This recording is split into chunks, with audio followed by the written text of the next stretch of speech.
Magandang umaga guys. Dito po tayo ngayon sa sa Dagot Farm. Ito po ang kanilang pigiri. Ayan.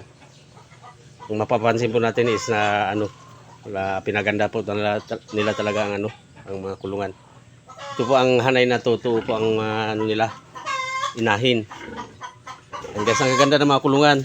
Talagang pinaghirapan, pinag-isipan. Ayan ang mga inahin. Bali 4 na piraso ang inahin nila guys. Yan, mga kapwa kong kaparm, tingnan nyo, ang gaganda ng nila. Dito naman po sa kabila is itong patiningan. Itong mga big na to, hindi po hindi pa po mga 1 month pa lang po ito siya. Kawawalay lang ng kapon pero kalalaki. Yan. Tapos ito patiningan din po nila to. Bali labhang po ang nilagay nila para hindi po maamoy or rice hole. Yan. May electric fan pa po yan. Kulang na lang po aircon. Yan.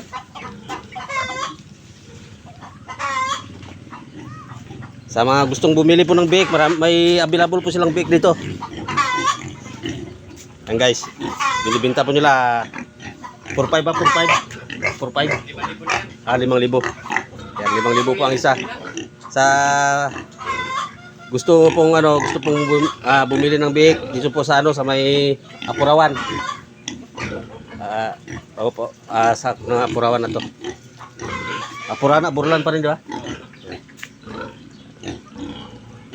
Dito lang po sa sa Dagot Farm. Yan. Ang gaganda po ng katawan ng mga baboy nila, talagang alagang-alaga. Alagang-alaga ng sidsi. Ayan po. Ayan po si Kuya, yan ang may-ari ng ng farm na to. Kapag nagpakain, di ba? Ito, lang. Ayan din po, maganda po ang pagka-design ng kanyang kulungan. Atras abante lang po. Kahit babae or hindi po mahirapan magpakain. Ayan. Pagbuhos, pagbuhos po, pwede namang ibalik. Ayan, ganun. Pagbuhos ng pagkain, diyan na po sila.